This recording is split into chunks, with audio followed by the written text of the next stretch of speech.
Buongiorno, ben ritrovati con Focus e caccia all'uomo dopo l'assalto ieri al Vale Center di Marcon di un commando di uomini armati che hanno seminato il panico tra le molte persone che erano all'interno di questo centro commerciale. Assaltata una gioielleria, abbiamo dato tutti i particolari ieri sera in diretta durante Focus. Tra poco ci collegheremo con la nostra inviata Ilaria Marchiori, ma vediamo il servizio su quegli attimi di terrore e l'assalto a questo negozio dove delle commesse sono state prese in ostaggio. Fortunatamente non c'è stato spargimento di sangue. Dopo la rapina con il bottino i rapinatori si sono allontanati, sono fuggiti. Vediamo. Praticamente erano in 5. Uno ha portato fuori Giorgia e ha chiesto, hanno detto alle altre di aprire, l'altra di aprire tutto, Federica. Lei intanto ha aperto tutte le teche che riusciva, dove hanno fatto i sacchi. Poi sono usciti, dovevano portare via Giorgia praticamente in ostaggio, però lei stava piangendo, era distrutta. E l'altra ha detto, guarda, prendete me, l'hanno portata fuori, seduta lì accanto mentre riempivano la macchina e poi sono scappati via in macchina. Nel messaggio audio del fidanzato di Giorgia Endrizzi c'è tutto il terrore vissuto dalla ragazza e dalle sue colleghe e anche l'atto di coraggio di Federica, che ha trovato la forza di dire ai banditi prendete me al posto suo. Giorgia esce poco dopo le 22 dal Vale Center, scortata dagli investigatori. Ancora addosso l'incubo che l'ha vista ostaggio dentro il centro commerciale, mentre uno dei banditi si faceva scudo con lei. L'immagine è diventata simbolo di una serata di paura per un assalto armato che non si vedeva dai tempi della Mala del Brenta e che scatena il panico. Via ragazzi, via, via! Ci sono i carabinieri con le armi. Poche ore prima, l'assalto. Il comando quasi militare con 7 uomini, 2 in auto, una Golf bianca e una Panda rossa, 5 in azione con fucili mitragliatori e Kalashnikov. L'obiettivo è il negozio Gioielli di Valenza. Sono quasi le 19. Io stavo lavorando, ho visto gente che correva e urlava. Inizialmente io e il mio capo non sapevamo di cosa stessero facendo perché vediamo gente urlare e non sappiamo perché. E poi è entrata una famiglia con la moglie che stava piangendo perché ha visto la scena. Io stavo lavorando, ero in negozio e ho visto delle persone correre e a una certa ci hanno detto che c'era una rapina a mano armata. Tu stavi lavorando in quale negozio? La Kiko, negozio di make-up, e ci hanno fatto uscire tutti. Abbiamo visto che gente corrono, siamo chiusi dentro con la porta, siamo rimasti di là finché è arrivato la sicurezza, ha detto andate fuori o rimanete dentro. I miei colleghi mi hanno detto che c'era stata una rapina, dovevamo mandare via i clienti e noi ci hanno fatto mettere da un'altra parte, abbiamo chiuso il supermercato. Quindi è stato il panico in quel momento? Decisamente sì, però stiamo tutti bene, dai. Posso chiederle cosa ha pensato in quel momento? Niente, innanzitutto a salvare le clienti che avevamo dentro e a metterci in salvo noi e poi ad aspettare che passasse. Sembra un'eternità, ma il colpo dura appena 2 minuti. Professionisti che hanno studiato il colpo nei minimi dettagli e scelto un luogo dalle 1000 vie di fuga. Quei colpi sentiti dai testimoni non sono fortunatamente spari, ma il rumore delle vetrine dei gioielli infrante per arraffare il bottino che si aggira intorno ai 200.000 euro. Giorgia è con il bandito, la usa come scudo per tenere lontani i vigilantes del centro. I rapinatori la vogliono portare fuori con loro, ma lei piange disperata. Non ce la faccio, vi prego. È allora che Federica si propone come scambio ed è lei che i criminali trascinano fuori e la fanno stare seduta accanto all'auto mentre caricano il bottino prima di fuggire, lasciandola lì. Mentre scappano, l'arrivo dei carabinieri e della polizia. Le notizie sono ancora frammentarie. Si teme ci siano ancora i banditi dentro. Il Vale Center viene evacuato e diventa quasi il set di un thriller. La Panda rossa verrà ritrovata poco distante, vicino al negozio Mondo Convenienza. La Golf bianca no. Probabile che sia stata abbandonata anch'essa, usando poi una terza vettura. La caccia ai criminali è appena iniziata. L'unica nota positiva è che non ci sono feriti. Momenti che Marcon difficilmente potrà dimenticare in fretta. Gli attimi sono stati, a quello che mi dicono ovviamente le ragazze all'interno, sono stati molto concitati. È stato veramente qualcosa di fulmineo, inaspettato anche, e quindi capisco anche che non fossero pronte al termine di una giornata lavorativa a un evento di questo tipo. L'impatto che ha avuto su tutta la popolazione è stato fortissimo. Servizio del nostro caporedattore centrale Nicola Zanetti. Ieri sera sul posto sono arrivati poco dopo la rapina Christian Arboit e Simone Merlo. Oggi, nel giorno dopo, andiamo da Ilaria Marchiori. A te, Ilaria. Sì, buongiorno direttore, buongiorno ai nostri telespettatori. Ci troviamo proprio davanti alla gioielleria all'interno del centro commerciale Valle Center. Come vedete la saracinesca è abbassata, si legge chiuso per inventario, ci scusiamo per il disagio. Le vetrine, a parte pochissimi articoli esposti, come vedete sono completamente vuote. All'interno ci sono un paio di dipendenti che però come potete immaginare non sono autorizzati a parlare e non ne hanno nemmeno voglia. Questa è una giornata decisamente impegnativa anche dal punto di vista professionale, perché come abbiamo sentito anche nel servizio di poco fa è stata fatta razzia ieri sera, un bottino ancora da quantificare, si parla di circa 200.000 euro, ma ripeto è ancora da quantificare, come confermato anche dai carabinieri di Mestre che stanno seguendo le indagini, e quindi all'interno stanno ancora facendo l'inventario. Un dettaglio che è emerso è che questi banditi sarebbero entrati, vi faccio vedere, dal parcheggio sotterraneo che si trova da questa parte, dunque alla sinistra della gioielleria, e si sarebbero appunto recati immediatamente in gioielleria, quindi dal parcheggio sotterraneo sarebbero proprio entrati da lì, non dall'ingresso principale, per poi appunto fuggire. Il tutto è durato, come appunto si diceva, circa 2 minuti e mezzo, quindi anche con estrema velocità, con estrema lucidità. Nessuno è rimasto ferito, avevano evidentemente calcolato tutto. Ricordiamo che questa mattina da ieri sera ovviamente ci sono posti di blocco in tutte le province, sembra che si fossero diretti verso est, ma ovviamente questo è da confermare. Fatto sta che ci sono appunto posti di blocco ovunque. All'interno del centro commerciale da questa mattina sembra una giornata normalissima come tutte le altre, persone che vengono a fare i loro acquisti, i negozi sono tutti aperti, chi vi lavora all'interno non se la sente di parlare davanti alle nostre telecamere, ma ci ha raccontato che sì, oggi è una giornata come tutte le altre, bisogna ricominciare, bisogna lavorare, così anche molte delle persone che sono entrate, chi con i bambini, chi da solo, chi con il genitore anziano, per fare i loro acquisti normalmente. Sembra una giornata come tutte le altre, proprio all'indomani, a meno di 24 ore da questo assalto che ha seminato il terrore, una scena che nella nostra regione non si vedeva, potremmo dire, dai tempi proprio della Malla del Brenta. Tutto perfettamente organizzato, i carabinieri stanno lavorando, al momento le bocche sono cucite. Quello che sembrerebbe emerso è che ci fosse solo una di queste persone che aveva un'arma lunga con sé, e si tratta di quel rapinatore che ha preso in ostaggio la commessa. Gli altri avevano armi più corte, presumibilmente delle pistole, comunque non armi lunghe potenti come quella che invece aveva. Sì. Ilaria, allora aspetta, stai lì, ovviamente adesso andiamo avanti, però volevo vedere una testimonianza che è stata raccolta dal Corriere del Veneto ieri, della sorella della commessa che è stata sequestrata, tra l'altro portata fin sotto nel garage, per cui si temeva che i banditi volessero proprio tenerla in questa panda rossa e fuggire insieme a lei, tenerla come ostaggio, non soltanto durante il colpo. Vediamo, regia, riuscite a farmi partire voi questa intervista del Corriere del Veneto? Grazie. No, la faccio partire io allora, Allora, scusate, questa era la sorella della... Vai, la ragazza ha riempito i sacchi e poi erano? 5 mi hanno detto.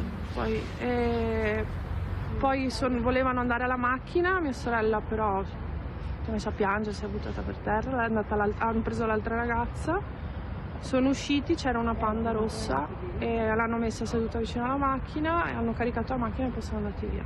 Quindi l'hanno lasciata fuori nel parcheggio? Non so da che parte adesso, non so se fosse di qua o se fosse di là. Non ho idea. Ma non gli hanno fatto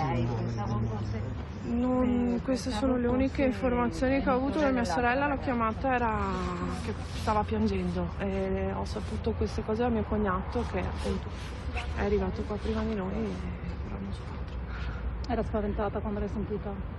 Sì, direi che mi ha detto quando sono entrati, ho pensato adesso sono morti. Ma l'hanno sequestrata quindi di fatto? Penso proprio sì. Ma non ho idea. Fare scudo eventualmente Non so, penso che l'intenzione fosse quella poi di scappare con lei.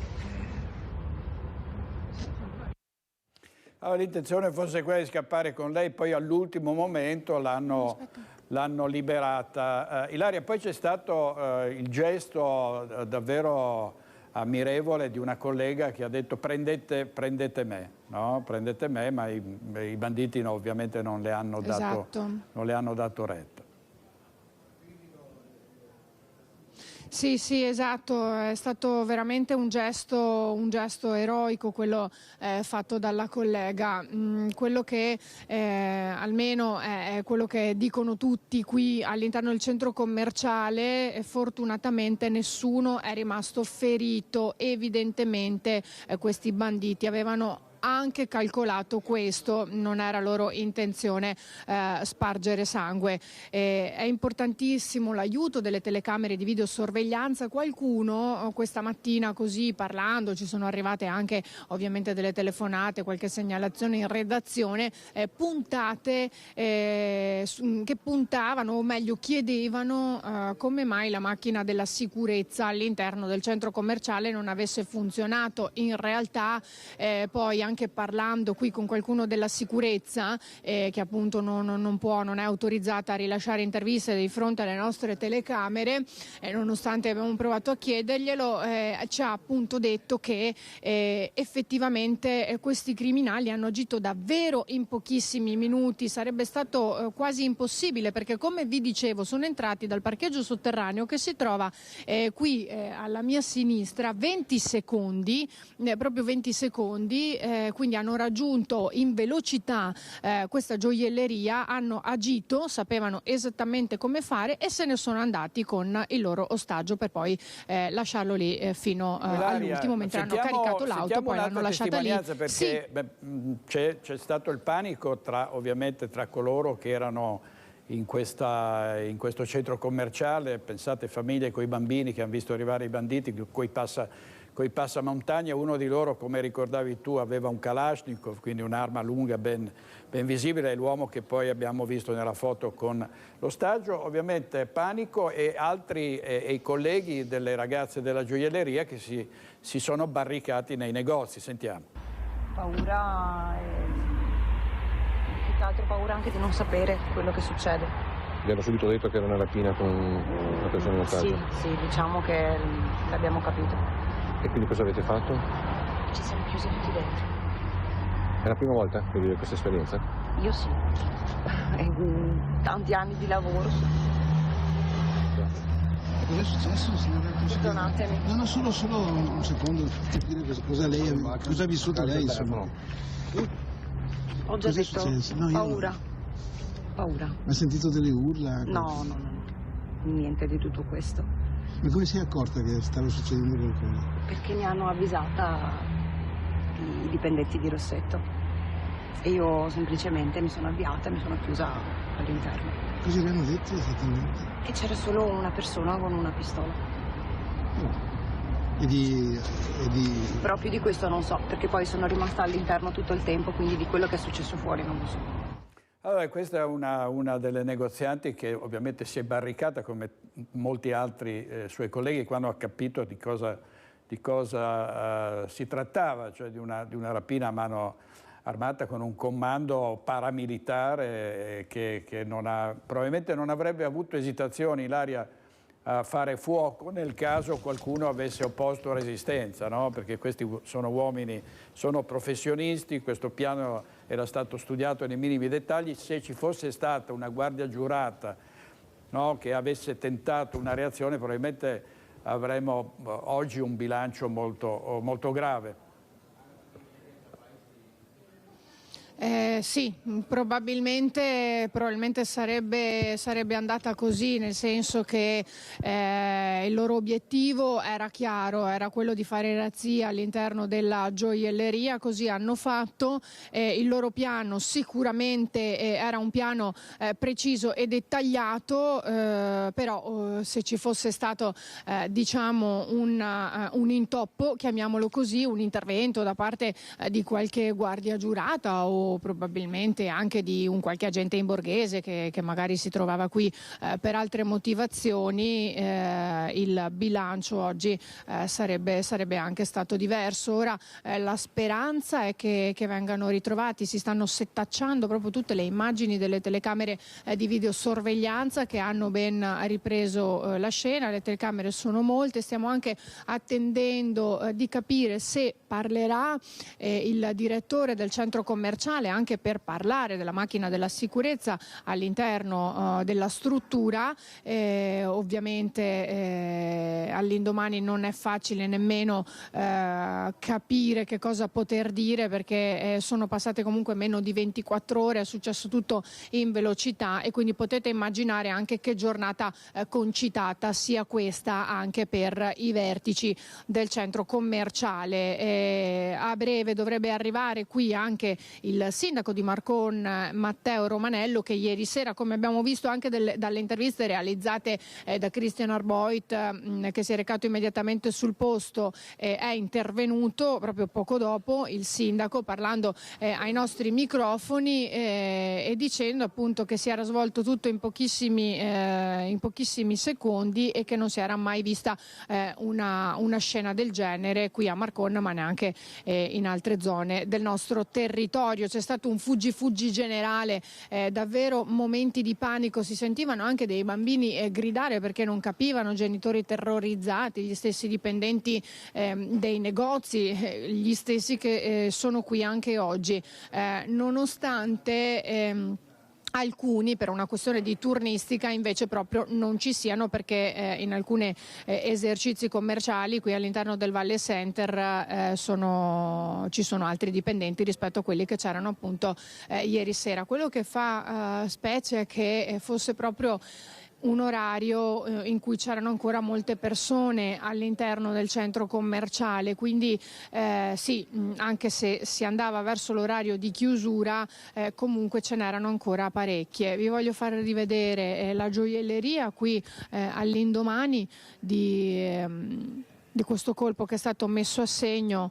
Eccola qui, chiuso per inventario, vi faccio vedere le vetrine ancora tutte completamente vuote, all'interno ci sono un paio di dipendenti che ovviamente stanno anche cercando di coprirsi un po' dalle immagini delle telecamere, dei fotografi, perché qui siamo in parecchi della stampa e quindi questa è la situazione al momento qui nel centro commerciale. Se ho capito bene, poi andrai verso l'una a intervistare il sindaco Matteo Romanello, che ieri sera cortesemente ha risposto alle domande di Christian Arboit. Mi raggiungerà proprio lui qui. Ah, viene lui lì, bene, bene. Allora poi più tardi, comunque se ci dovessero essere novità, richiedici la linea e ovviamente ci torniamo sull'assalto del comando armato al Valle Center di Marcon. Per ora grazie Ilaria, grazie molte, ci vediamo più a voi, tardi.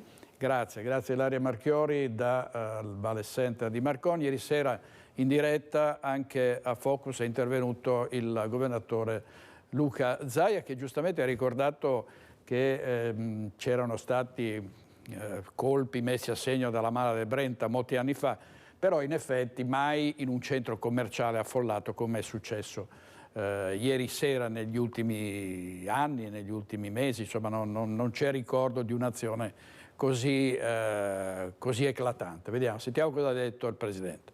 tutti. Presidente, nel suo cahier de doléances, perché insomma in questi 15 anni ne ha viste di tutti i colori, mancava l'assalto al centro commerciale di uomini armati di Kalashnikov, credo, no? Mancava solo questo. Sì, le dirò che sono venuti subito in mente i tempi di quando ero ragazzo, studente delle scuole superiori, e ero anche ragazzino, e quindi quando ho visto questa immagine, questa notizia di questa sera dell'assalto con Kalashnikov, di questa banda armata di professionisti, il mio pensiero è andato subito agli attacchi della Mala del Brenta e a quello che abbiamo vissuto come comunità in quegli anni, negli anni '80 in particolar modo, per quello che mi ricordo io, dall'assalto al portavalori, alla chiusura dell'autostrada, al blocco del traffico in autostrada, agli assalti alle gioiellerie, tutti fatti ovviamente da professionisti delinquenti, e quindi quello che è accaduto stasera non è qualcosa di trascurabile, non è una semplice rapina, cioè 4 persone che si presentano con i Kalashnikov non è una semplice rapina. Tra l'altro con il centro commerciale pieno di cittadini, ancora aperto, e armati fino ai denti, in grado di avere una forza offensiva da paura, e quindi tutti ci facciamo la classica domanda: ma fino a che punto sarebbero arrivati nell'aggredire? Ci sarebbe scappato il morto, non lo so dire, però certo è che è inquietante vedere queste immagini e pensare addirittura che siamo arrivati addirittura ad avere gli ostaggi per razziare, diciamo, la gioielleria. Presidente, in un posto affollato alle 19 in un grande centro commerciale, e per fortuna, dicevamo prima, non c'è stata l'interferenza di una guardia giurata o di qualcuno che abbia voluto in qualche modo far resistenza, perché magari questi credo che siano uomini che non esitano ad aprire il fuoco, no? Spietati e organizzati, perché da quel che si sa, e grazie a voi che ne avete fatto le dirette, ne avete parlato, da quel che si sa hanno fatto qualche centinaio di metri, hanno abbandonato subito la prima auto e se ne sono andati con un'altra auto, quindi erano molto organizzati. Esatto. Questo dà anche una dimensione che non sono degli scappati di casa, tanto per usare un termine che rende l'idea. Allora, questo era il Presidente Zaia ieri sera a Focus. Torniamo in diretta al Valle Center di Marcon, perché Ilaria Marchiori ha un ospite. A te Ilaria. Sì, direttore, ho richiesto la linea perché è arrivata proprio la dipendente di un negozio qui del centro commerciale Valle Center che ha, potremmo dire, assistito a quello che è accaduto, perché lei si trova, come vi avevo detto, a 20 secondi da qui sono arrivati questi banditi dal parcheggio sotterraneo, e il negozio dove lavora lei è proprio lì vicino. Che cosa ha visto? Ce lo può raccontare? Praticamente abbiamo visto passare questi 6 uomini con il mitra e che correvano verso questa area del negozio, questa zona qui. Al momento si pensava che fosse una rapina, sicuramente abbiamo capito subito che era una rapina perché non era uno scherzo, e che correvano verso il negozio. Pensavamo che fosse rivolta alla rapina dei telefoni, quindi alla TIM, perché la persona che teneva in ostaggio da lontano nel frattempo ha fatto scendere le serrande del negozio con i clienti dentro, la prima cosa che abbiamo fatto fare, e pensavamo che stessero svaligiando appunto il negozio della TIM, perché la persona malvivente aveva questa persona, una collega del negozio, non si riusciva a capire se era al telefono o alla gioielleria. Questione di qualche minuto sono usciti direttamente dalla porta adiacente, che c'è una porta di sicurezza proprio attaccata alla gioielleria. Dopo abbiamo capito che era la gioielleria, ma al momento si pensava che fosse alla TIM dei telefoni. Non avevamo collegato la gioielleria. Certo, quando voi avete visto questa scena, ovviamente è durata pochissimo, lo sappiamo, pochissimi minuti, 2-3 minuti, non di più. Avete chiamato le forze dell'ordine? Cioè, che cosa avete provato? Dentro al negozio hanno chiamato i carabinieri. Lì al momento subito hanno chiamato i carabinieri, la persona che era nel negozio con noi. Quindi hanno chiamato e dopo poco non si è capito più nulla, perché poi sono accorse le vigilanze del centro e la cosa che ci hanno detto di uscire tutti dal negozio. Abbiamo abbassato le serrande e dopodiché un'ala del centro era bloccata perché appunto c'erano i vigili, i carabinieri, la finanza, c'era un po' di tutto ieri sera, quindi non si è capito cosa stesse succedendo, se i malviventi c'erano ancora nel centro commerciale oppure no, perché 3 erano usciti ma gli altri non si riusciva a capire dove fossero andati. Una volta che avete capito, realizzato soprattutto quello che era successo, col senno di poi, come vi siete sentiti? Lei come si è sentita? Col panico, perché la prima cosa che pensi è alle persone care, che può succedere di tutto. Però mai avremmo immaginato in un centro commerciale alle 7 di sera, senza spudoratezza, insomma.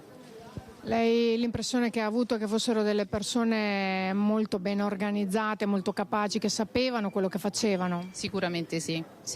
Avevano secondo me fatto il sopralluogo già qualche ora prima, nei giorni precedenti sicuramente, perché era molto comodo svaligiare quest'ala del centro in quanto c'è una porta proprio di sicurezza attaccata al negozio, quindi era molto facile entrare e uscire da qua.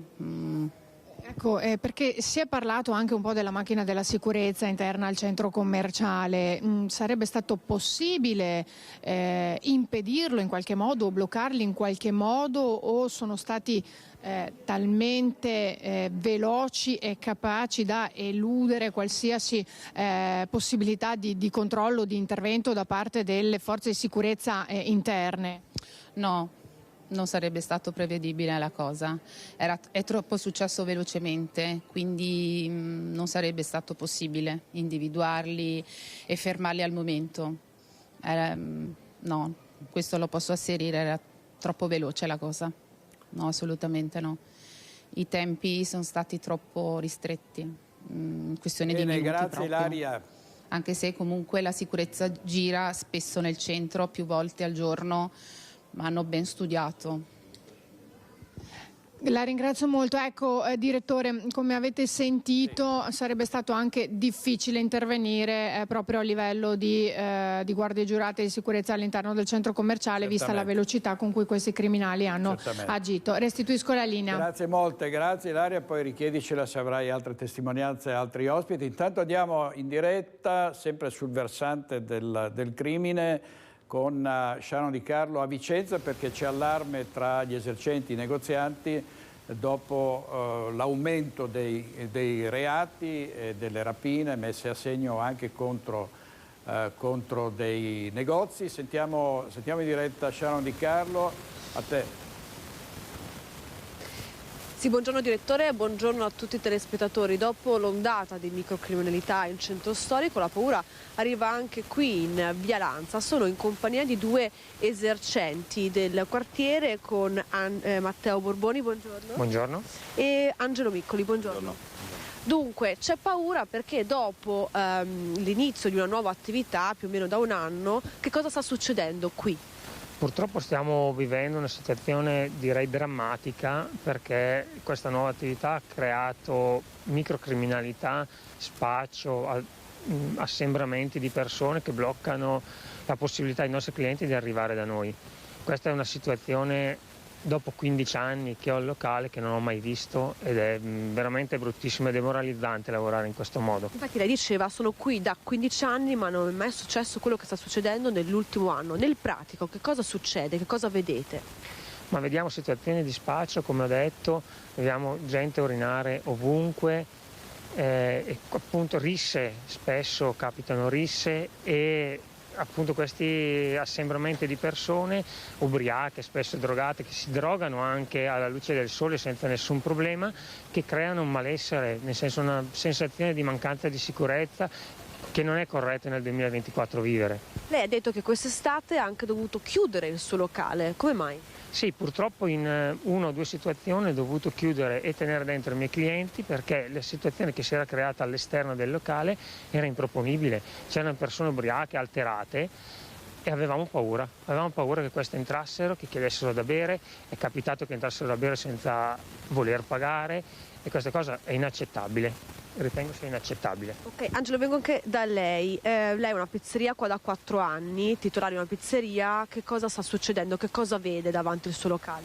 Vedo situazioni, come ha detto il mio collega, abbastanza brutte e personalmente i miei consegnatori a volte vivono situazioni sgradevoli perché ricevono pugni nelle macchine quando loro sono tanto ubriachi e di conseguenza hanno paura a lavorare, che non dovrebbe esserci questa cosa qui. E soprattutto nell'elettrobottega succede veramente di tutto, spaccano bottiglie, si ubriacano e a fine serata ho paura a uscire per andare a casa. Infatti lei rimane solo fino comunque a tarda serata, mi raccontava che ha paura di rimanere qui da solo. Sì, perché dopo io chiudo, esco da dietro e me ne vado a casa e tante volte ci sono tante persone, quindi crea disagio uscire. Anche perché dalle immagini che abbiamo visto ci sono anche risse spesso qui fuori. Spesso e volentieri sì, soprattutto nel weekend dove entrambi lavoriamo di più e ci creano difficoltà a lavorare sereni. Un'attività aperta 4 anni fa, un sacrificio, la paura è quella di dover chiudere. Sì, per colpa di altri è brutto. E comunque c'è stato anche un appello all'amministrazione comunale e so che avete un appuntamento con il sindaco lunedì. Sì, per fortuna il sindaco ci ha contattato questa settimana e lunedì lo incontreremo sperando di trovare assieme una soluzione a questa situazione di degrado che stiamo vivendo. Ma che cosa chiedete nello specifico? Più controlli? Che cosa chiedono gli esercenti di Via Lanza? Gli esercenti sicuramente chiedono più controlli, che ci sia un'attività di polizia maggiore, ma chiediamo anche che ci sia una sinergia tra le forze dell'ordine, nel senso che la sicurezza non ha colore politico, quindi vorremmo che la maggioranza assieme all'opposizione, le associazioni di categorie, le forze dell'ordine intervengano, perché licenze date in mano a qualsiasi persona sono persone fumanti che creano criminalità e queste situazioni che purtroppo in altri angoli della città ci sono, e bisogna creare dei protocolli, delle modalità per cui queste licenze vengono controllate e date a persone che non creano queste cose, perché sennò i sacrifici nostri, di tutti i commercianti, di tutti i miei colleghi vengono svaniti e non va bene, non è giusto secondo me. Grazie ai miei ospiti. Direttore, con l'appello degli esercenti di Via Lanza vi restituiamo la linea. Grazie molte a Sharon Di Carlo. Da Vicenza andiamo adesso invece a Padova con altra cronaca. È durata 2 giorni l'agonia di una 70enne padovana che è stata investita da un'auto lunedì in via Aspetti. Troppo gravi le ferite, non si è risvegliata ed è spirata dopo 2 giorni di agonia la 70enne padovana che lunedì mattina è stata investita da un'auto in retromarcia mentre stava attraversando via Aspetti all'Arcella a Padova. La vittima è Daniela Tognon, la donna abitava in quartiere poco lontano dal luogo della tragedia. Lunedì mattina, poco dopo le 10, stava attraversando via Aspetti quando è stata colpita con violenza da una appunto guidata da un 54enne di Piove di Sacco. L'uomo doveva entrare nel parcheggio di un poliambulatorio ma si è accorto di aver superato di poco l'ingresso e così aveva ingranato la retromarcia senza accorgersi che in quel momento stava passando a piedi la 70enne che stava trainando il carrellino della spesa. La donna aveva battuto la testa con violenza sull'asfalto, immediati soccorsi e trasferimento in ospedale, ma le sue condizioni erano parse fin da subito molto gravi ed è morta un paio di giorni dopo. A Vicenza, dicevamo, la criminalità, ci sono episodi tutti i giorni, l'ultimo quello di un uomo che ha rubato un borsello da un furgone e poi ha investito, è scappato a piedi, ma ha poi investito un agente in bicicletta ed è stato arrestato.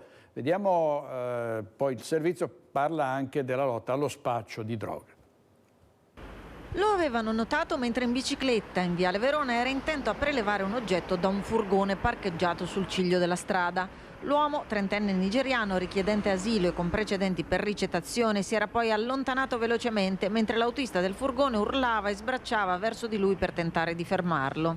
Gli agenti della questura lo hanno bloccato, malgrado uno di loro fosse stato investito in pieno dalla sua bicicletta. Il 30enne è stato trovato in possesso del borsello contenente documenti, cellulari, denaro e effetti personali dell'autista del furgone, pertanto arrestato per rapina impropria, resistenza e lesioni a pubblico pubblico ufficiale. L'agente ha riportato lesioni con 3 giorni di prognosi.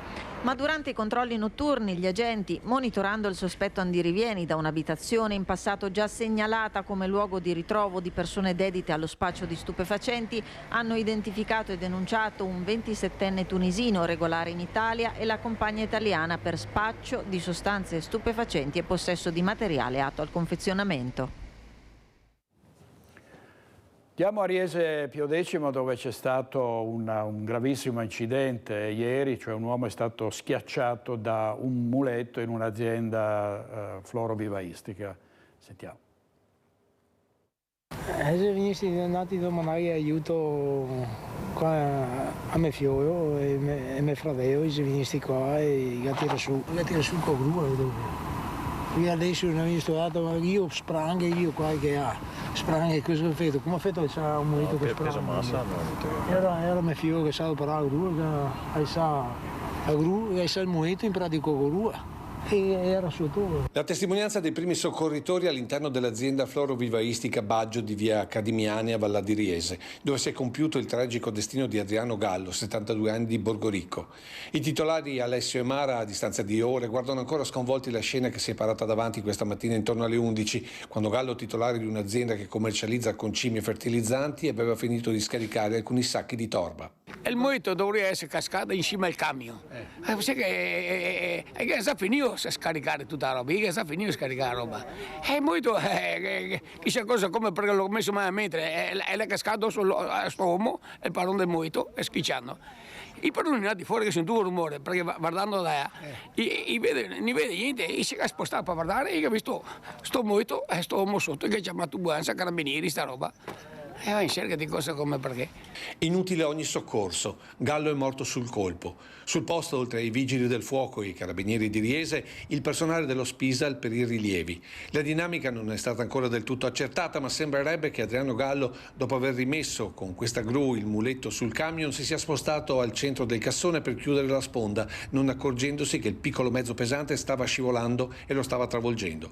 Un vero e proprio appuntamento con il destino, quello di oggi per Adriano Gallo. Stando alle testimonianze dei vicini, normalmente è il figlio che fa le consegne all'azienda florovivaistica, ma probabilmente oggi non poteva, così al suo posto è arrivato il papà, per l'ultimo tragico viaggio in quello che è anche il primo incidente mortale sul lavoro nella Marca per questo 2024.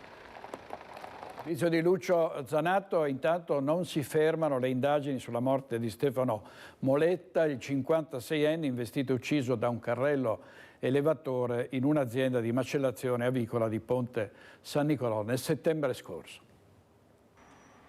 Una perizia tecnica sul carrello elevatore è quanto ordinato la Procura di Padova nell'ambito del procedimento aperto per la morte di Stefano Moletta, il 56enne di Onara di Tombolo, dipendente di uno scatolificio, travolto e ucciso nella notte tra l'8 e il 9 settembre scorso in un'azienda di macellazione avicola di Ponte San Nicolò.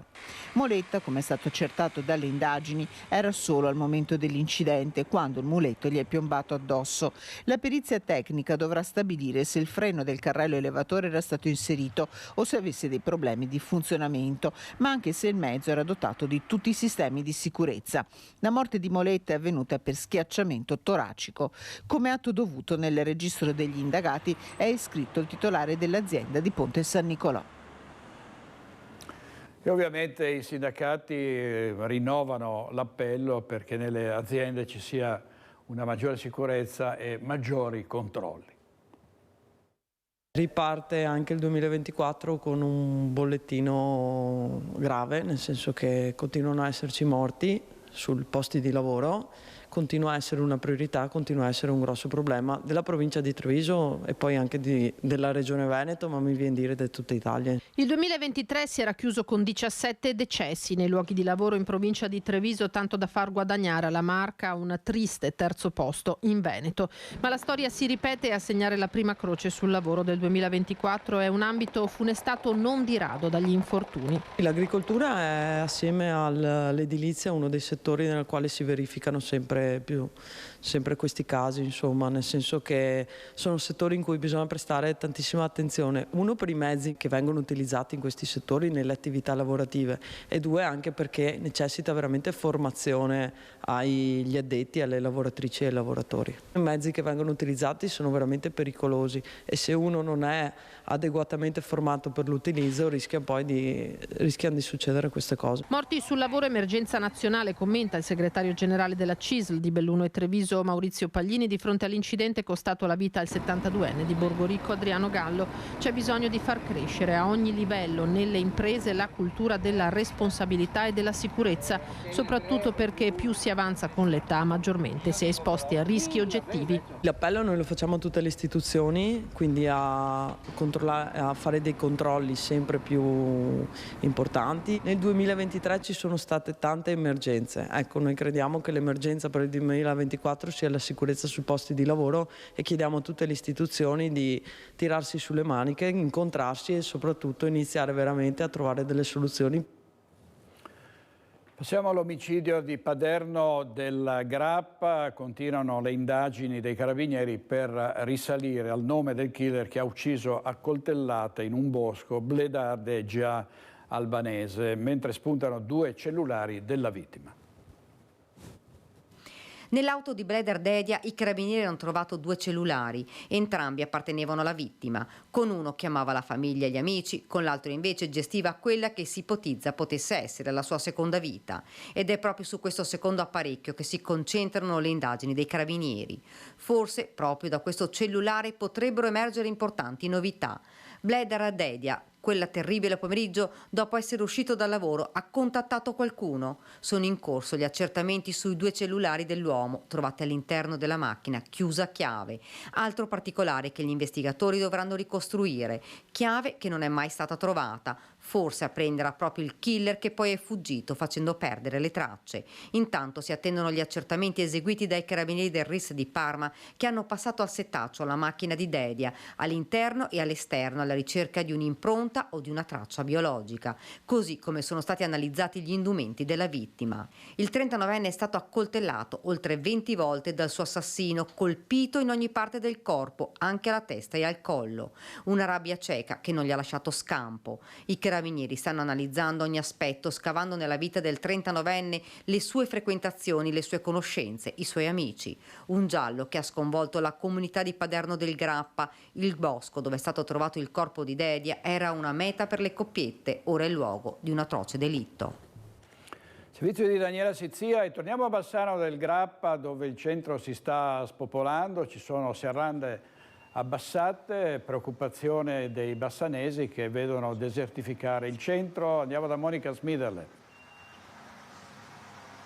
Buongiorno a te direttore, buongiorno a tutti i nostri telespettatori. Insomma è una Bassano che si spopola, ci sono serrande abbassate, negozi sfitti, ne vedete uno qui a fianco. Insomma è una città che lentamente si sta spegnendo, si spegne il centro storico che è il cuore pulsante di Bassano del Grappa. Ne parliamo con l'assessore Andrea Viero che è assessore comunale all'urbanistica ma anche all'arredo e al decoro urbano. Allora, assessore, qual è la situazione a Bassano da questo punto di vista? Vediamo tante serrande abbassate, tanti negozi vuoti. Sì, sicuramente è una situazione che non c'è solo a Bassano, è un problema sicuramente diffuso dei centri storici, quindi non è un caso specifico nostro, della nostra città, che comunque resta una città bellissima, resta una città molto attrattiva e lo dimostrano comunque le tante attività che sono aperte, attività commerciali, di artigianato che ci sono anche in centro storico, quindi è vero, è sicuramente magari un momento difficile dove ci sono anche delle serrande abbassate, ma anche è vero che chi è presente lavora e lavora ancora molto bene. Abbiamo però raccolto, assessore, grido di dolore dei commercianti che accendono i riflettori appunto sul tema soprattutto dell'abbandono del centro storico, quindi dei negozi sfitti. Come si fa ad andare oltre? Penso ad esempio ad agevolazioni fiscali che potrebbe concedere il comune sul tema dell'IMU per esempio. Allora, è chiaro che... in modo da far incontrare la domanda con l'offerta. Allora, è chiaro che da questo punto di vista con Confcommercio, con i commercianti, con le associazioni di categoria stiamo facendo un lavoro di squadra perché le loro preoccupazioni sono ovviamente le nostre e siamo consapevoli che solo di squadra si può eventualmente porre rimedio a una situazione che magari bisogna evitare che diventi drammatica. È anche vero che il Comune può fare delle iniziative per rilanciare la città dal punto di vista ovviamente turistico piuttosto che commerciale. Credo che sia sotto gli occhi di tutti il risultato anche degli afflussi dei turisti presso la nostra città. È anche vero che da un lato poi avere degli incentivi dal punto di vista economico deve trovare un riscontro anche nei numeri del bilancio cittadino, che insomma deve essere sempre in regola e dove ci sono 1000 priorità, oltre ovviamente che al mondo delle categorie economiche del centro storico. E poi c'è sicuramente un altro aspetto che è quello legato alla criminalità, perché un centro storico vuoto è un centro storico che lascia spazio appunto alla criminalità. Su questa cosa sono perfettamente d'accordo. Un centro storico vivo è un presidio, lo è sia per i residenti ma ovviamente anche per chi vive la città dal punto di vista lavorativo, quindi è importante avere una città viva proprio per questo motivo, perché poi in certi orari, in certe fasce orarie c'è il rischio di vedere appunto baby gang, come purtroppo a volte può succedere, come si vede in tutto il territorio credo nazionale. Allora, chiudendo il cerchio, Assessore, che cosa si può fare? Allora, noi continueremo ovviamente a fare la nostra parte, come lo fanno sicuramente le categorie economiche, come lo fanno sicuramente i commercianti che tengono viva la nostra città. Chiaro che dalla nostra parte continueremo con le iniziative in collaborazione con le categorie economiche, dall'altro lato stiamo lavorando anche per rendere il centro storico migliore con il rinnovo dell'arredo urbano, con un regolamento per la gestione dei plateatici per agevolare proprio le procedure, snellire le procedure in favore dei commercianti, come abbiamo fatto con il regolamento dei pubblici esercizi. Insomma, la soglia di attenzione è alta, Bassano continua a lavorare, non deve spopolarsi. Dal centro di Bassano, da via Vittorelli è tutto, ringrazio l'assessore Andrea Viero e restituisco la linea allo studio. Grazie molte a Monica Smider e al suo ospite, a Fabio Verin, credo fosse l'operatore. C'è crisi, una situazione che si complica per famiglie ed imprese, e questo è dimostrato anche dai crediti edili che sono in calo. Il presidente della Federcontribuenti, Marco Paccagnella, invoca l'intervento del governo perché il rischio è che molte imprese falliscano. Sentiamo cosa ha detto. E la situazione è terribile soprattutto nel Veneto, dove hanno i lavori fermi, tante famiglie fuori addirittura dalle case e dagli appartamenti perché hanno dovuto sfollare per interventi importanti, impalcature che nessuno toglierà e rimarranno comunque, a meno che banche e tutta la finanza non decida di salvare e avere fiducia negli italiani e nelle imprese italiane. Questa è la fotografia fatta da Federcontribuenti dello stato dell'economia a nord-est. La fine del superbonus 110% e l'aumento dei tassi di interesse sui mutui a tasso variabile hanno creato una situazione pericolosa. A questo si aggiunge anche l'inflazione e la mancata rivalutazione degli stipendi. Le famiglie, lo sappiamo tutti, non stanno bene perché non c'è stato adeguamento degli stipendi, l'economia comunque ha calato notevolmente e l'inflazione ha fatto schizzare i prezzi alle stelle. Chiunque si sarà accorto che prima per riempire il proprio carrello della spesa quando andava al supermercato spendeva 70-80 euro, adesso con 120 euro non porta a casa quello che portava a casa prima. In molti hanno rinegoziato i mutui allungando la durata del prestito. L'Euribor è salito da valori quasi negativi al 4,5 attuale, per cui potete calcolare facilmente che se a questo 4,5 vado ad aggiungere lo spread richiesto alla banca per effettuare l'operazione, saliamo facilmente ben oltre i 6 punti percentuali. Questo soprattutto a livello aziendale. A livello familiare invece, in presenza e sussistendo per fortuna ancora delle formule di garanzia, siamo su livelli sensibilmente più bassi, ma soltanto perché esiste questo quadro di garanzia che, ricordiamoci sempre, è stato recentemente abbassato ai 35 anni. Allora, sono arrivate delle immagini sulla rapina al Vale Center che riguardano le due donne prese in ostaggio. Queste sono immagini, è proprio un lampo, ma si vede, se guardate bene, si vedono i banditi. Uno di loro ha una sacca molto voluminosa che scambia una commessa, lascia in negozio una commessa e ne tiene in ostaggio un'altra. Vediamo questa immagine, vedete? C'è uno dei banditi che si allontana con una borsa dove c'è probabilmente la refurtiva e qui avete visto l'altra commessa che viene presa in ostaggio. Ci torneremo tra pochissimo, adesso però andiamo da Chiara Gaiani perché c'è una questione del Ponte della Libertà ristretto e quindi la protesta degli automobilisti. Tutto questo succede a Limena, se non ho sentito male. A te Chiara. Direttore, buongiorno ai telespettatori. Ci troviamo in una zona di confine tra Limena e Vigo d'Arzere. Questo dove siamo è proprio territorio di Vigo d'Arzere. Ecco, il ponte che vi sta facendo vedere il collega Andrea Benetti, il Ponte della Libertà, ha una delle due carreggiate che è stata ristretta per richiesta del comune di Limena. Sono entrambe queste carreggiate adesso a 2,40 metri.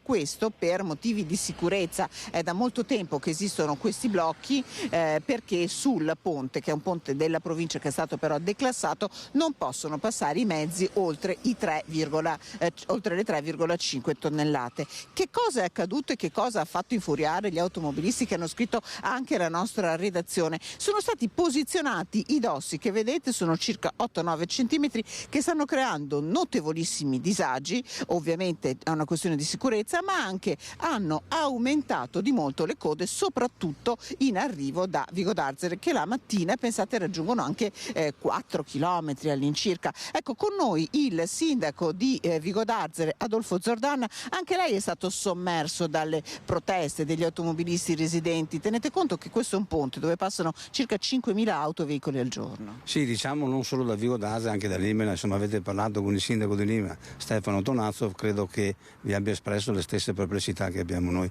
La coda indiscutibilmente è aumentata. Ribadisco che quei dossi non li abbiamo scelti noi, non è stata una nostra scelta, non li abbiamo mai chiesti. La provincia di sua spontanea volontà, credo dopo ragionamenti fatti, li ha piazzati. Noi ci siamo trovati qua. E anch'io adesso, un pochettino che sono qua, che sto guardando, vedo che creano delle grosse difficoltà. Direi di toglierli, se è possibile toglierli, perché la logica era quella di non fare più incidenti quando si attraversano i varchi. Però studiamo una cosa alternativa, perché una cosa alternativa ci vuole. Faccio anche un attimo appello alla sensibilità degli autisti. Ne abbiamo visto che correvano, abbiamo visto manovre fatte dalle moto, che è un pericolo per una moto se non se ne accorge. Allora, sensibilità, noi ci mettiamo tutta la forza possibile, andremo a interloquire con la provincia per trovare una soluzione migliore. Già qualcosa sarà detto in provincia sul precedente incontro fatto anche che hanno partecipato Limena e pure Vigo d'Arzere. Qualche accordo l'avevamo fatto, certamente vi posso garantire che accordi sui dossi restringimenti Vigo d'Arzere non ne ha mai fatti, e credo che anche il mio collega di Tonazzo non abbia fatto la stessa identica cosa. Ecco, appunto, il sindaco vi raccontava che da un po' davvero ne abbiamo viste anche con il collega, con il sindaco di tutti i colori, nonostante questo sia un momento in cui il traffico davvero è scarso. Non si può dire scarso, ma certo ce n'è poco. E il problema sono anche i mezzi di soccorso. Sindaco, vi preoccupa molto questo? Sì, prima abbiamo visto un'ambulanza che è passata, ma sappiamo tutti che sulle provinciali i dossi sono un po',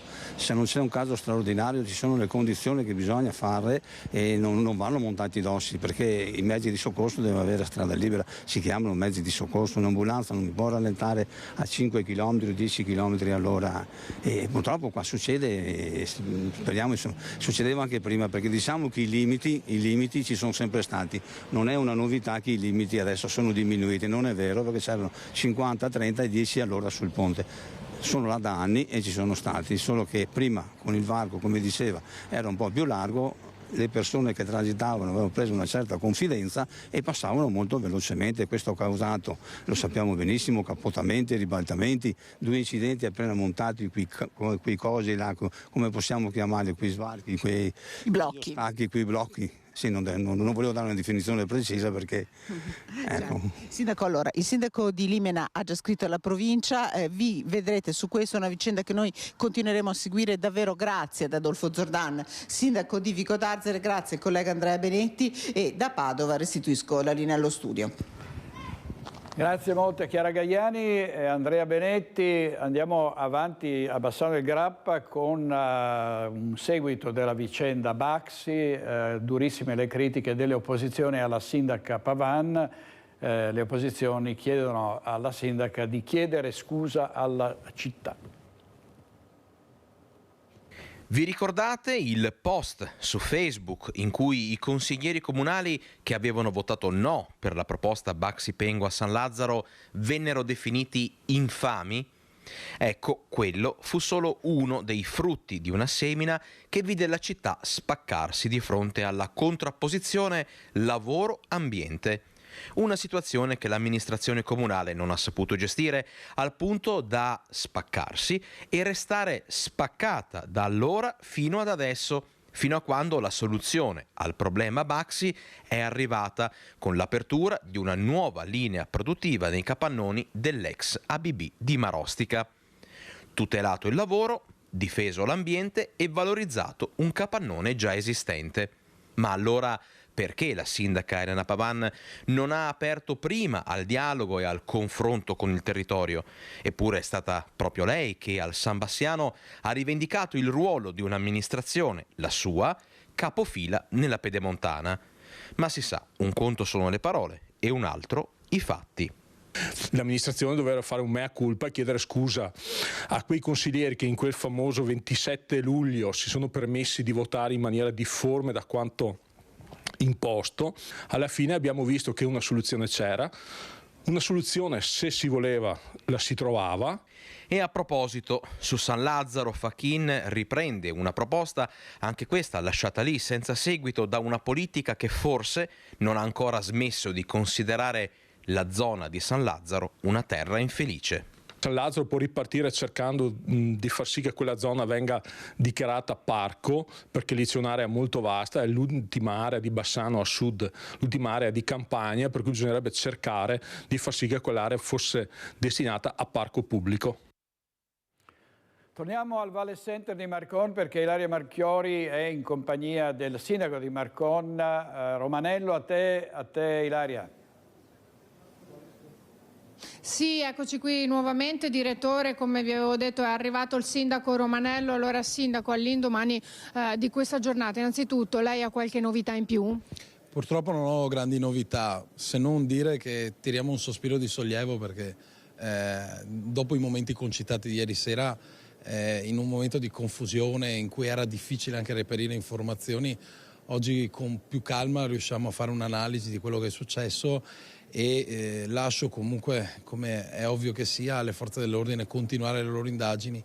So di per certo che si sta continuando sulla via della verifica delle targhe e delle autovetture che sono state utilizzate per la rapina. Gli sviluppi li vedremo nei prossimi giorni. Lei si sta relazionando comunque continuamente con chi segue le indagini? Assolutamente sì, perché è nel nostro interesse dare tutte le informazioni utili che sono in possesso del nostro ente, insomma, da videosorveglianza o anche segnalazioni da parte di cittadini che potessero aver visto dei comportamenti particolari.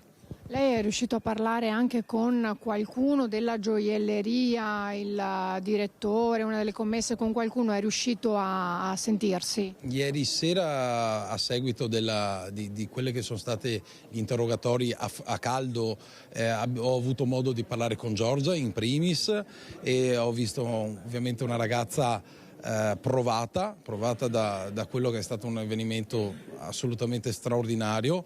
E ho parlato con le restanti dipendenti, c'era anche da parte loro una situazione particolare di agitazione, è da dire che però ho fatto i complimenti per il sangue freddo che hanno dimostrato, la tranquillità dimostrata, ma ce lo diciamo anche, lo diciamo forte, davanti a una banda organizzata, armata fino ai denti come quella che ha visto rapinare ieri sera questa gioielleria. Difficilmente anche le forze dell'ordine avrebbero potuto contrastare un avvenimento di questo tipo e anche questo mi sento di dire, Ringrazio da un certo punto di vista che le forze dell'ordine siano arrivate 5 minuti dopo rispetto a 5 minuti prima, perché nel peggiore dei casi dovessimo aver avuto vederli barricati, la situazione all'interno con la presenza di cittadini, di civili avrebbe preso delle dimensioni molto più importanti e sarebbe diventata di assoluta rilevanza. Quindi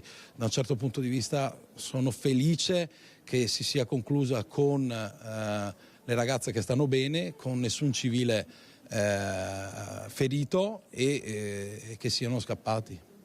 Ecco, proprio quello di cui si parlava prima, direttore, il fatto che se ci fosse stato, diciamo, qualche intoppo, probabilmente l'epilogo sarebbe stato decisamente differente. Sindaco, un colpo che non si vedeva forse dai tempi della Mala del Brenta? Non riusciamo veramente a giustificare, insomma, è un qualcosa che non solo per la comunità di Marcon ma per tutta la città metropolitana, insomma, ma sentivo le dichiarazioni del presidente Luca Zaia ieri sera, è da anni anche a livello di Regione Veneto non vediamo un avvenimento con queste caratteristiche, di questa entità, di questa aggressività, tale per cui rimaniamo sgomenti e anche inermi di fronte a un'aggressività di questo tipo.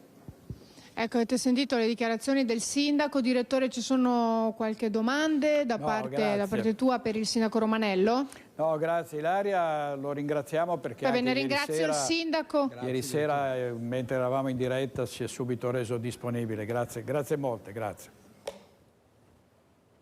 Grazie, andiamo in pubblicità 2 minuti e poi torniamo con altri fatti di cronaca.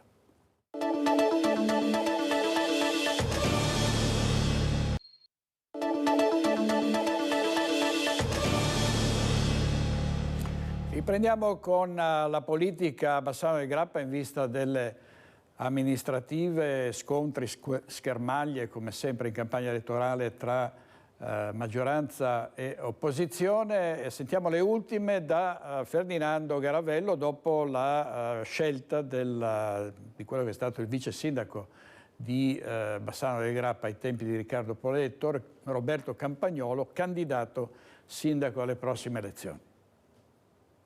Fumata grigia ma con garbo. Non siamo alle pacche sulle spalle, però l'incontro romano fra i referenti regionali dei partiti del centrodestra sembra aver messo ordine nella bagarre che da settimane investe la coalizione di governo bassanese. Sul piatto le comunali in tutto il Veneto, con un occhio di riguardo per il futuro di Bassano, anche se pare che dalla riunione sia emerso come la città venga considerata di seconda fascia rispetto ad altri comuni che andranno al voto.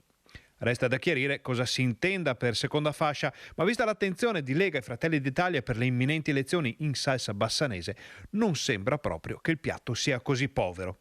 Comunque, le parti si stanno avvicinando e nella lista delle proposte del Carroccio sarebbe rimasto solo il vicepresidente del Consiglio regionale, Nicola Finco. Fratelli d'Italia, dal canto suo, tiene il punto su Andrea Zonta e su Stefano Giunta, anche se i due nomi non sarebbero del tutto graditi alla Lega. Forza Italia mette nell'urna il bigliettino con il nome di Mariano Scotton, ma le chance per quest'ultimo di poter rappresentare l'intero centrodestra sono davvero minime. Il quadro che ne esce è di una situazione distesa, ma con l'ascia di guerra che non è del tutto seppellita. Martedì ci sarà un altro incontro che potrebbe essere quello decisivo. Ma se i due grandi attori di questa trattativa, Lega e Fratelli d'Italia, non dovessero mettersi d'accordo, c'è il rischio che il centrodestra corra separatamente. In tal caso, secondo alcune fonti, Forza Italia potrebbe addirittura convergere con il centro che sta nascendo a Bassano proprio per polarizzare le forze moderate. Il centrosinistra, che ha scelto l'ex vice sindaco Roberto Campagnolo, sta alla finestra e aspetta di sapere chi sarà il concorrente da sfidare, oppure se si andrà al tutti contro tutti. Gino Cecchettini, il padre di Giulia, ucciso lo scorso 11 novembre da Filippo Turetta, ha scritto un libro, Cara Giulia, dedicato alla figlia, che uscirà il prossimo 5 marzo in libreria. È la storia di un padre che ha scelto di non restare in silenzio, un appello potente alle famiglie, alle scuole e alle istituzioni. Dal giorno dei funerali della figlia, Gino Cecchettin ha scelto di condividere il proprio dolore cercando di affrontarlo e di renderlo costruttivo perché possa essere di aiuto alle giovani e ai giovani del nostro paese. Lo ha ribadito anche durante la cerimonia di laurea la scorsa settimana, quando ha detto che Giulia ha squarciato le coscienze di tutti. C'è chi ha criticato il fatto che Gino Cecchettin abbia voluto in qualche modo pubblicare questo libro, ma il suo scopo è proprio quello di sensibilizzare i ragazzi, i giovani sulla lotta indispensabile e necessaria alla violenza contro le donne. C'è allarme rosso a Vicenza, davvero livelli insostenibili per quanto riguarda le polveri sottili e quindi fino a venerdì grosse limitazioni. Sentiamo il servizio della nostra redazione di Vicenza.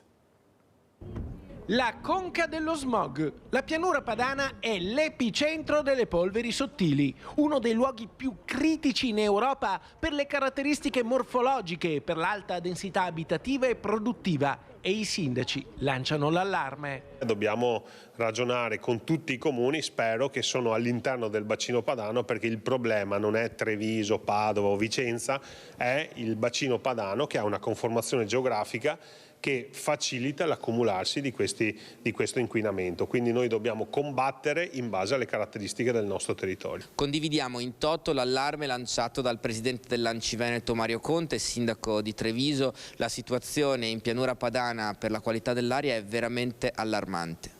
L'Associazione Nazionale Comuni Italiani del Veneto, con in testa il suo presidente Mario Conte, chiama tutti i sindaci a fare squadra. Anche a Vicenza, come ogni anno, è stato raggiunto il livello di allerta rossa, di conseguenza sono scattate le limitazioni del traffico stabilite nell'accordo di bacino padano. Ma attenzione, perché il lockdown a Vicenza ha insegnato che il blocco del traffico non ha avuto ricadute incisive sull'ambiente e lo conferma l'ex assessore Simona Siotto. Durante il lockdown, quando non c'erano auto che circolavano, i dati ci dicono che la riduzione del PM10 era di circa il 10%, quindi veramente un dato molto basso rispetto al sacrificio della mobilità. Oggi si continua a chiedere ai cittadini che hanno auto a gasolio immatricolate fino al 2014 di lasciarle in garage, e non solo in centro storico ma anche nei quartieri. A Vicenza, mentre nelle autostrade, sulle statali, nelle strade regionali e provinciali, oltre che in tangenziale attorno alla città logicamente si continua a circolare, vengono imposte limitazioni a Laghetto, a San Pio X, a San Bortolo, Quartiere Italia, San Francesco, Sant'Andrea, San Lazzaro, Santa Bertilla, Villaggio del Sole, Santi Felice e Fortunato, Stanga, lato San Pio X e parte di Saviabona. E così si arriva oggi con i sindaci che prendono atto che quanto fatto finora non è risolutivo. C'è bisogno dell'intervento del governo e magari anche dell'Unione Europea, con fondi straordinari in tempi rapidi per la riforestazione urbana e per la sostituzione delle caldaie obsolete, loro sì principali responsabili dell'inquinamento. I comuni da soli non ce la fanno, ma qualcosa fanno. Noi abbiamo fatto un intervento importante nel nostro piccolo, mettendo 50.000 euro del bilancio comunale per un bando per la sostituzione delle caldaie. È possibile fino alla fine del mese di febbraio richiedere un contributo fino a 350 euro andando sul sito del comune. Intanto a Vicenza fino a venerdì 9 febbraio resta confermato il livello rosso. La richiesta che ha fatto il presidente Conte, alla quale ci uniamo come sindaci, è di essere ricevuti presto dal governo per poterci confrontare sulle misure da mettere in campo. Lo smog alle stelle anche a Padova, preoccupazione per i bambini perché possono anche essere seri danni alla salute provocati dall'aria inquinata. Gli effetti dell'aria inquinata hanno conseguenze in particolare sulla salute dei più fragili e dei bambini. Lo smog può provocare irritazioni e infiammazioni alle alte vie respiratorie. È noto che in soggetti che hanno patologie respiratorie, ad esempio l'asma, l'inquinamento può facilitare le riacutizzazioni. Quando c'è tanto inquinamento le vie aeree si infiammano negli adulti come nei bambini, quindi alcune infezioni virali possono causare una malattia respiratoria più importante. I bambini non possono certo restare chiusi in casa, ma è preferibile fare passeggiate, non in città ma in campagna. I bambini devono uscire lo stesso, non è che devono stare in casa, però andare in ambienti, i colli euganei, la montagna, il mare, lontano dalle grandi vie di comunicazione, questo è sicuramente un consiglio che si può dare. L'uso della mascherina purtroppo non blocca il filtraggio delle polveri sottili. La mascherina funziona molto bene per proteggersi dalle infezioni virali, per l'inquinamento non più di tanto, anzi molto poco. Ci vorrebbero mascherine speciali che però non sono disponibili. E torniamo alla cronaca nera, emergono particolari interessanti, importanti nell'indagine sull'uccisione in Messico della 35enne di Favaro Veneto, che è stata massacrata da un commando dei narcos insieme al suo compagno. Il fascicolo sull'omicidio della 35enne di Favaro Veneto, Pamela Codardini, e del suo compagno è stato inserito dai detective in un'indagine più allargata che comprenderebbe altri 9 delitti avvenuti nello stesso fine settimana nelle varie regioni dello Stato messicano. Come riportano i media locali, ci sarebbero già degli indizi e si potrebbe arrivare a mandati d'arresto quanto prima. Una speranza per i familiari di Pamela, partiti per il Messico per organizzare le pratiche del rientro della salma, con l'ambasciata italiana con cui sono costantemente in contatto. Bisognerà attendere il nulla osta delle autorità messicane vincolato al proseguo delle indagini. Sul movente sembrano avere le idee abbastanza chiare. Quel sabato pomeriggio alle 18:30 nel negozio di tabacchi gestito dalla coppia è andato in scena un regolamento di conti tra narcotrafficanti. Il compagno della ragazza sarebbe stato l'astro nascente del cartello Los Medina, braccio destro e sicario di fiducia del capo del cartello, suicidatosi a ottobre nel bagno del ristorante dove gli uomini della Guardia Nazionale e dell'esercito messicano l'avevano rintracciato e circondato. Da quel momento, a quanto pare, sarebbe iniziata a caduta una spirale di violenza senza fine. Tra i casi irrisolti c'è anche quello dell'ex marito di Pamela, Alex Bertoli. Il cuoco goriziano, torturato e bruciato vivo nel 2013 in Messico, dove la coppia era andata per aprire una pizzeria.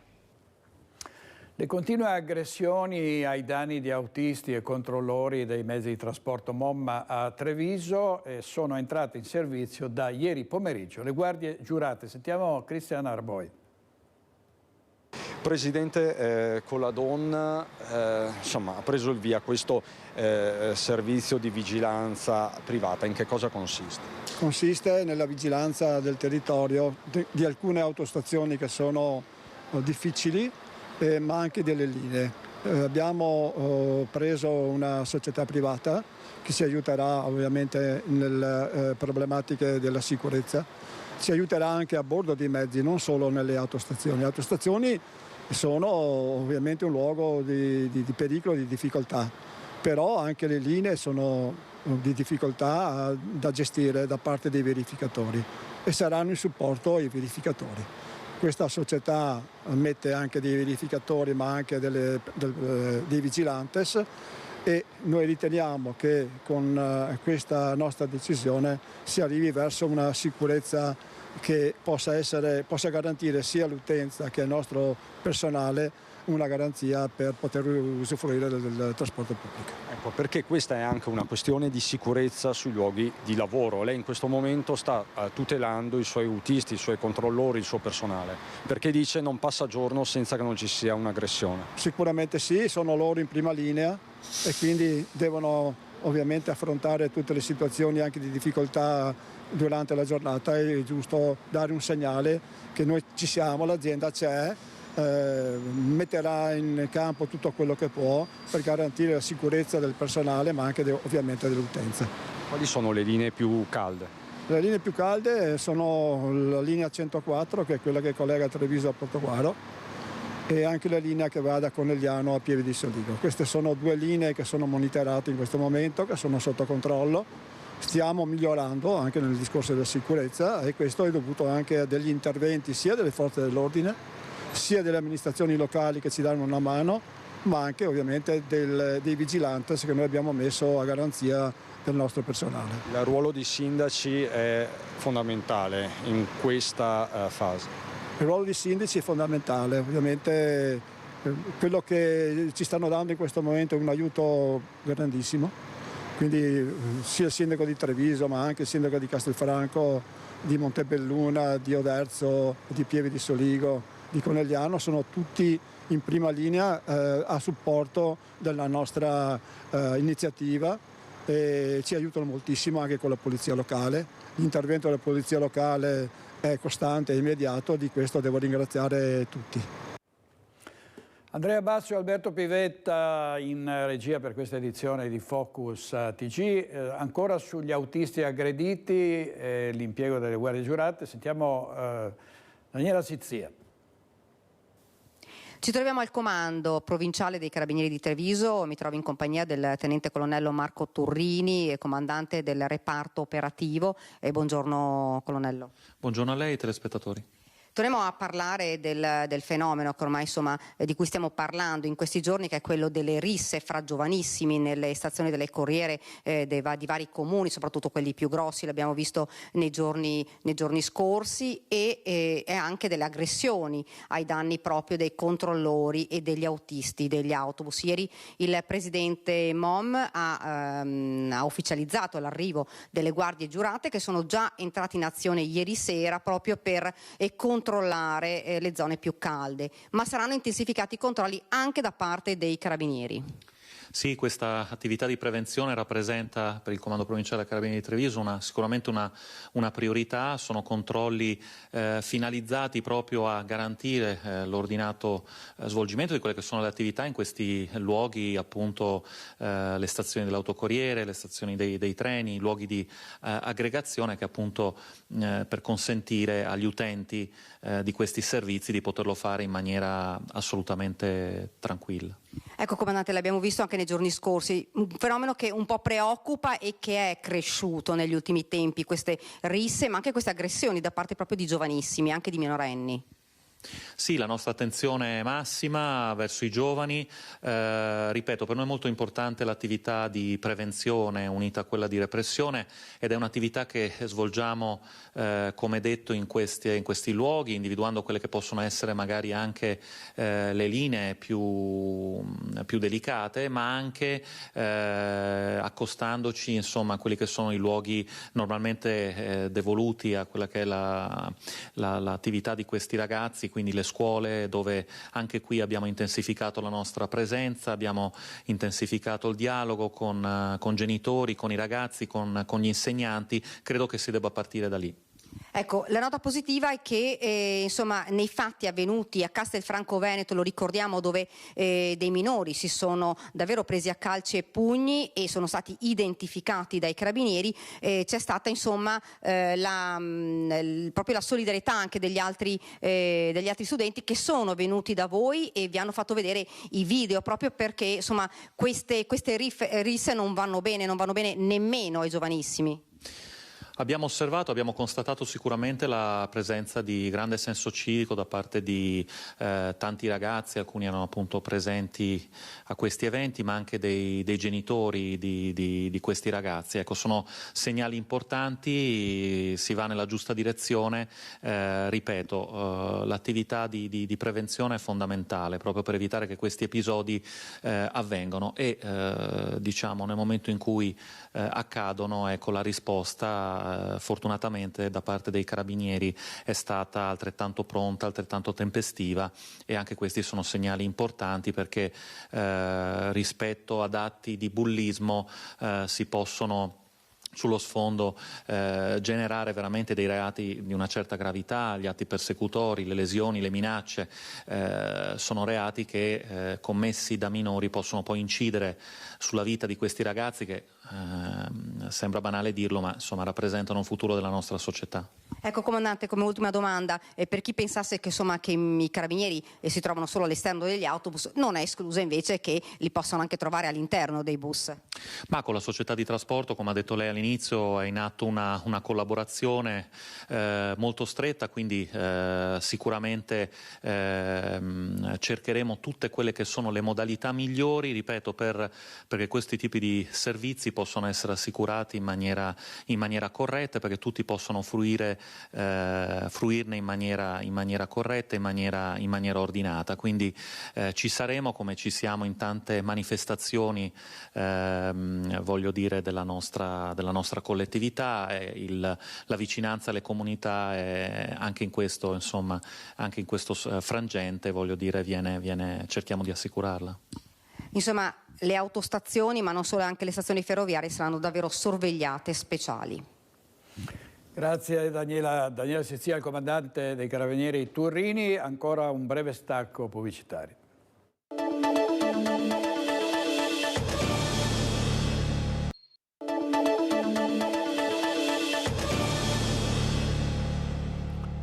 Il 12 febbraio sarà la giornata mondiale dedicata all'epilessia. L'azienda ospedaliera di Padova è un polo di avanguardia con 2 centri di diagnosi per gli adulti e per i bambini. In Veneto sono 50.000 le persone affette da epilessia, 8.000 i casi nella sola provincia di Padova. Di fatto è una delle patologie neurologiche più diffuse, con 3.000 nuove diagnosi ogni anno nella nostra regione. I picchi di incidenza riguardano i bambini e gli anziani. In quest'ultima categoria l'epilessia si presenta soprattutto dopo un ictus o traumi molto forti.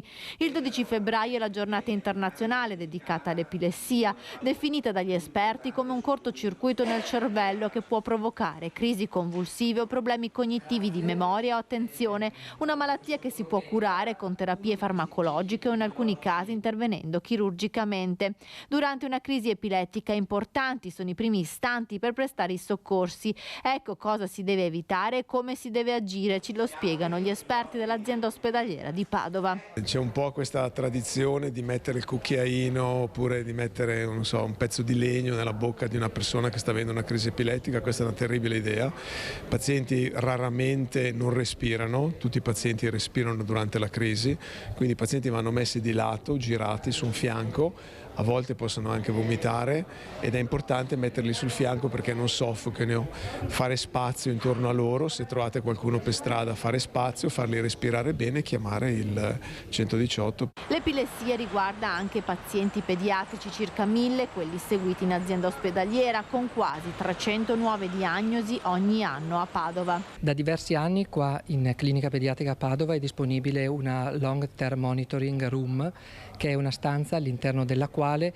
i bambini, gli adolescenti con sospette crisi epilettiche o con crisi epilettiche vengono registrati in modo da confermare la natura epilettica della loro manifestazione, del loro sintomo. Le cure guardano al futuro. L'azienda ospedaliera di Padova sta avviando la progettazione di un nuovo edificio per ospitare la macchina per la superrisonanza 7 Tesla. Una tecnologia importante che stiamo, acquisendo, sia per quanto riguarda il percorso amministrativo di sviluppo della progettualità del progetto, sia per quanto riguarda l'acquisto appunto della macchina.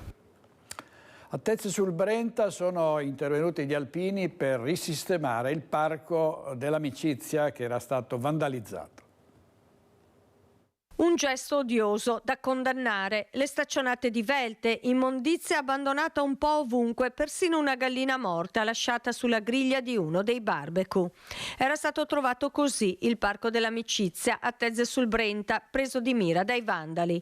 Adesso è tutto ripulito e ricostruito. Se ne sono occupati gli alpini di Tezze, incaricati della manutenzione dell'area verde. Fa male perché noi ci mettiamo l'anima per questo parco, perché è stato costruito dai nostri vecchi alpini, delle comunità vecchie. Adesso siamo noi qua che lo gestiamo. Il volontariato nostro è lavoro e subito dopo qua il parco. Il parco è stato sistemato, ma rimane l'amarezza per un atto così deprecabile. Rimane purtroppo questa amarezza che colpisce il cuore di tutti noi, soprattutto di quelli che ci tengono molto, di quelli che fanno manutenzione al parco, quindi non solo gli alpini che comunque sono sempre presenti, ma anche tutte le altre associazioni che utilizzano il parco. Amarezza perché probabilmente vediamo una comunità in forte degrado culturale che non riesce a ritrovare i valori di un tempo. E Tezze sul Brenta è stato teatro anche di un altro atto vandalico con la decapitazione della statua di una Madonnina a Campagnari. Il disappunto della cittadinanza e dell'amministrazione comunale è tanto. Io non parlerei di emergenza, insomma questi fatti ci sono sempre stati, sono fatti isolati che non dovrebbero esserci, ma che sono commessi da persone che pensano che il patrimonio pubblico sia patrimonio di nessuno, invece è patrimonio di tutti e le spese poi ricadono su tutti quanti. Io ringrazio gli alpini perché hanno sistemato in brevissimo tempo tutti quanti i danni che sono stati fatti in questo bellissimo luogo. E intanto non si ferma la caccia ai vandali con le indagini che proseguono.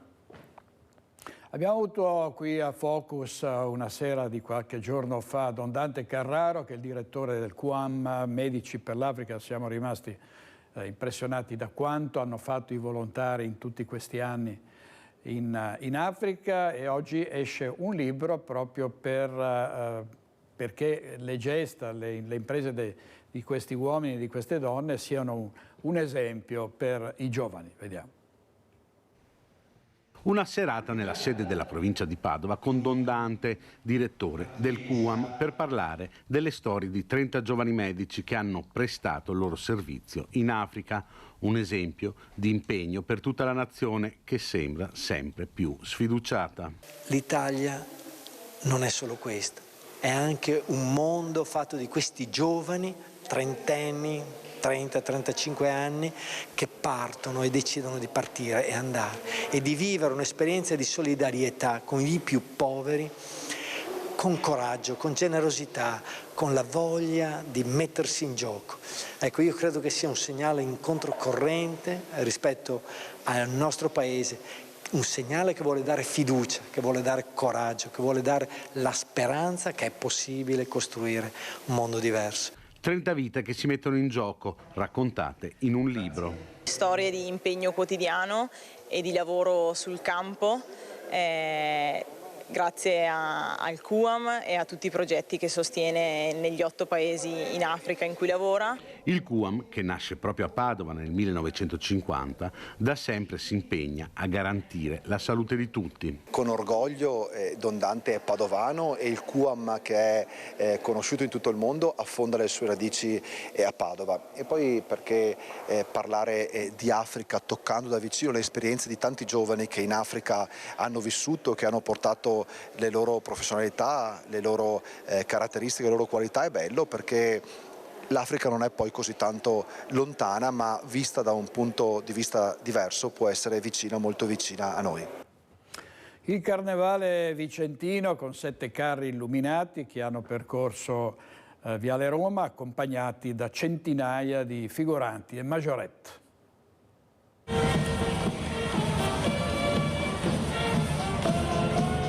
Ci vuole coraggio per saper sognare, il senso di uno dei carri allegorici che ci ricorda la leggerezza di essere ancora in fin dei conti un po' bambini, così come quello che ci conduce dove c'è musica o ancora quello che ci avvia alla destinazione più reale, magica e sognante al contempo, l'eterna Venezia con le sue dame e i suoi dogi.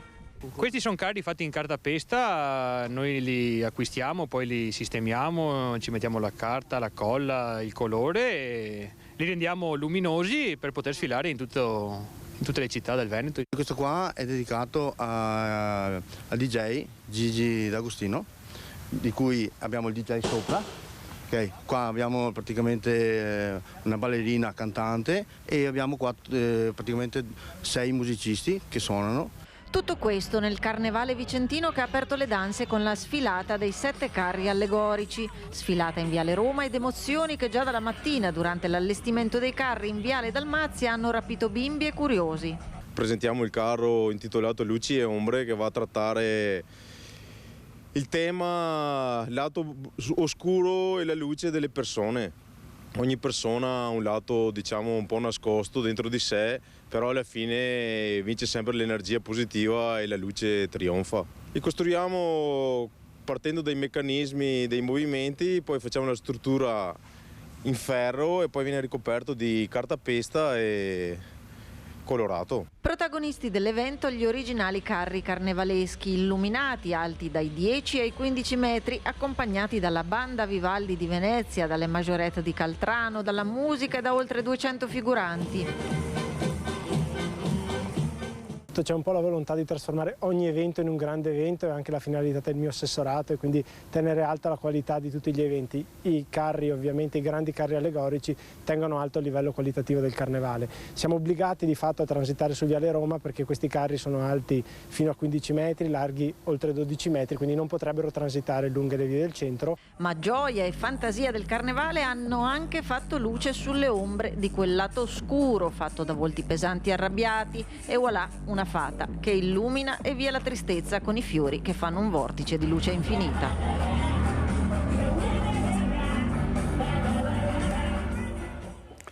Servizio di Luisa Bertini della nostra redazione di Vicenza. Grazie a Andrea Basso e Alberto Pivetta in regia per questa edizione di Focus TG. Ci vediamo stasera, se lo vorrete, alle 21:15 con Focus. Buona giornata, arrivederci.